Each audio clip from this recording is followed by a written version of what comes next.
There was once a sailor from Baghdad, called Sinbad. He made 7 long voyages in his life. They were all full of adventures. He met many strange people and saw many strange things. When he was old, he liked telling people about his adventures, and they liked listening. This is the story of his 2nd voyage. When I returned home from my first voyage, I lived a comfortable life in the city for some years. Then I began to get bored. I dreamt of sailing the seas again. I wanted new adventures. One morning, I packed my chest and travelled to the port of Basra. There was a good, strong ship in the harbour, and it was ready to sail. I got on it. We travelled from port to port and from island to island. The other passengers on the ship were merchants, and, when we stopped, they bought and sold things. Soon, I began to do the same. Weeks and months passed pleasantly, but without adventure. Then, one day, the wind took our ship to a strange and beautiful island. There were trees with delicious fruit, flowers of many colours, and streams of sweet water. The air was full of the songs of birds, but there weren't any people. The other passengers started to explore the island. I was tired, so I sat under a tree. I ate some of the delicious fruit from the trees and drank some of the sweet water from the streams. Then I fell asleep. When I woke up, I looked around. I was alone on the island. I looked out to sea and saw my ship on the horizon. I began to feel afraid. "Oh, poor me," I said. "What shall I do now?" I walked around the island for an hour or more. Then I climbed a tall tree. "I can get a better view of the island from the top of a tree," I thought. I looked left and right, but I saw only trees, flowers, birds, the sea and the sky.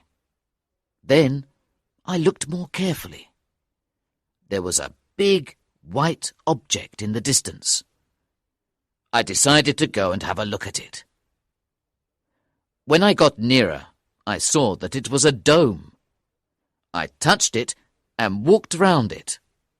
It was very smooth and very big, but there were no doors or windows in it. Suddenly, it became dark. I looked up and saw an enormous bird above me. It covered the sun. "A rock," I said to myself, "and this white dome is her egg." I remembered a traveller's story about these birds. It said that rocks caught elephants for their babies to eat. Just at that moment, the bird landed on top of her egg, and soon she was asleep. I quickly took off my turban and tied one end of it to the rock's foot and the other around my waist. "Perhaps this bird will take me to a land where there are cities and people," I thought. I waited all night. In the morning, the rock woke up and flew away, and she took me with her. She didn't take me very far. We landed on the side of a mountain. I quickly untied my turban and hid behind a rock. The rock picked up a huge snake in its talons and flew away. I looked around me. I saw a lot more snakes. They were sleeping among the rocks. "This is a terrible place," I thought. There was fruit to eat and water to drink on the island, but there are only snakes here. I walked down into the valley. There weren't any trees or flowers, only sand and rocks. The small stones under my feet sparkled in the sunshine. I looked at them more carefully. they weren't stones. They were diamonds. Then I knew where I was. "This is the Valley of Diamonds," I said to myself. "Nobody escapes from here." I began to feel very afraid. I looked around. The snakes were still asleep among the rocks. Their bodies were as thick as tree trunks. "They'll wake up when it is dark," I thought, "and come out to look for food. I must find a safe place to sleep tonight. Perhaps there are some caves here." It was beginning to get dark, and I could hear the snakes. They were waking up. I walked faster. Soon I found a cave.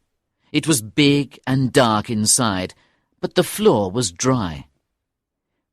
"This is a good place to sleep," I thought. "I'll put a big rock in the mouth of the cave to keep the snakes out. I'll be safe here until the morning." I went in and looked around.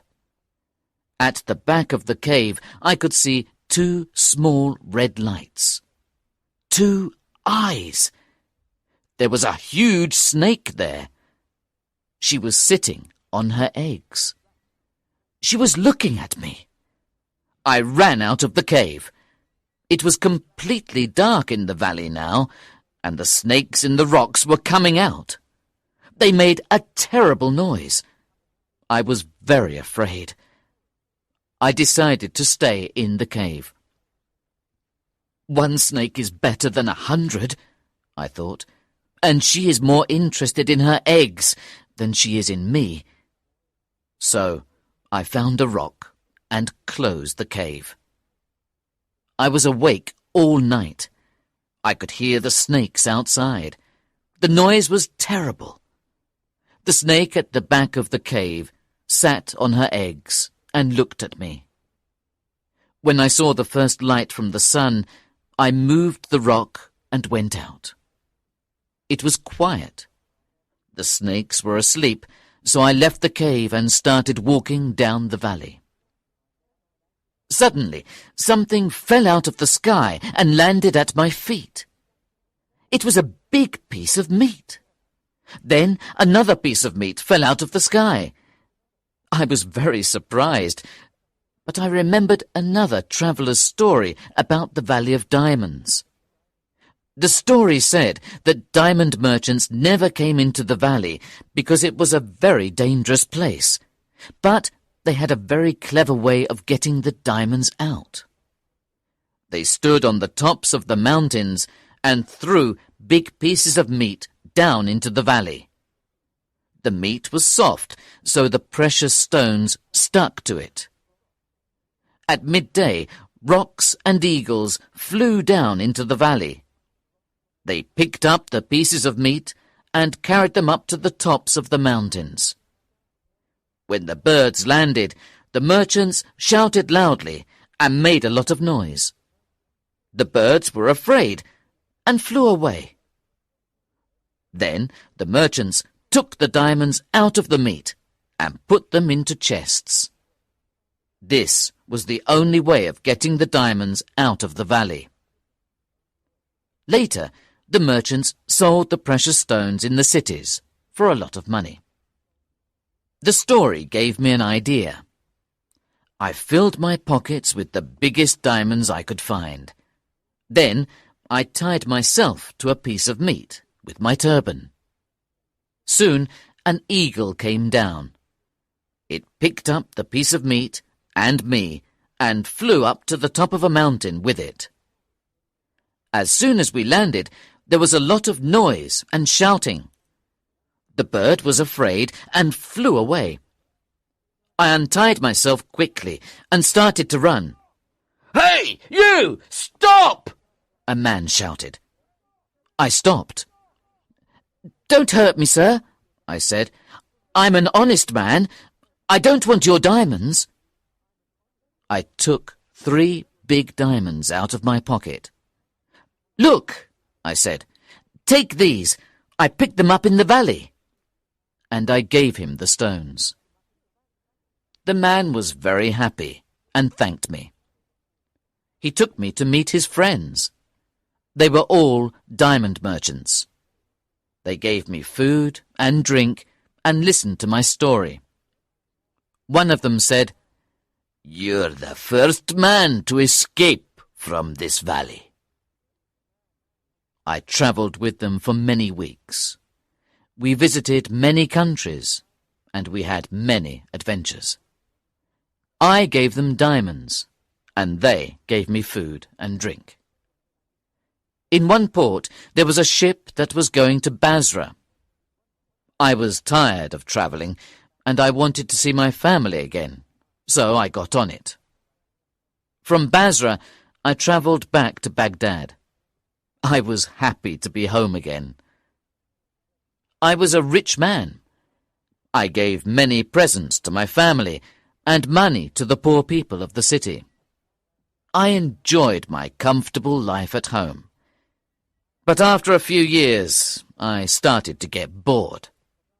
I wanted to travel the seas again and have new adventures.